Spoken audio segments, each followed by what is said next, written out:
knowing about the brain can empower our lives. And for some people, they say, well, why? Why would knowing about the brain matter at all? And the brain is important to know about because getting insight into the mechanism by which all of this energy and information is flowing can actually help us understand everyday events. I'll give you an example. If I yawn like that, what did you notice you felt? Now, you may have felt like you wanted to yawn. And there's an understanding in the brain that can help us illuminate how that happens. Now, watch this. Did you feel anything with that?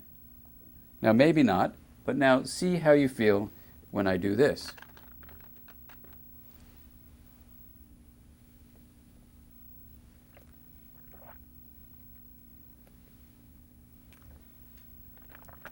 Now, what did you notice? Well, for some people, they may notice that they feel thirsty or they want to get up and get a drink.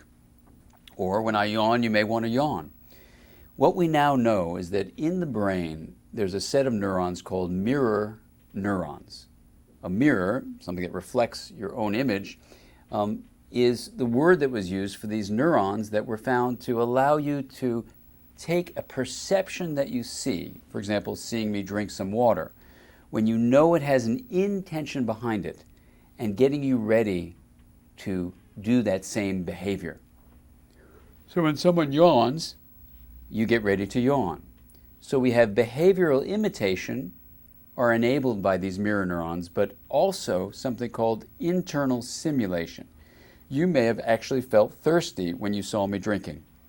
This is the way we basically can feel another person's feelings.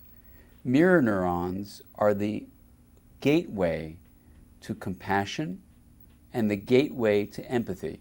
Compassion in this way is used to how we feel another person's feelings, how you can feel felt by someone else, the most important part of our relationships with one another.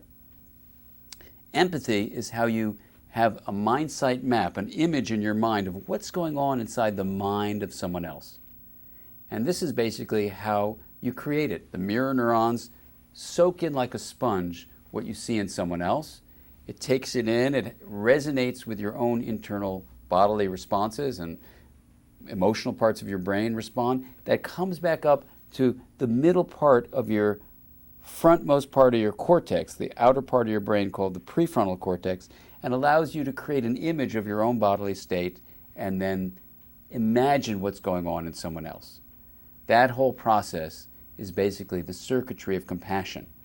And we can actually teach ourselves how to do that, how to use mirror neurons to benefit our lives by developing this ability to see the mind sight, to develop that when we haven't developed it so well as children, or even if we've developed it, to improve it now as adults.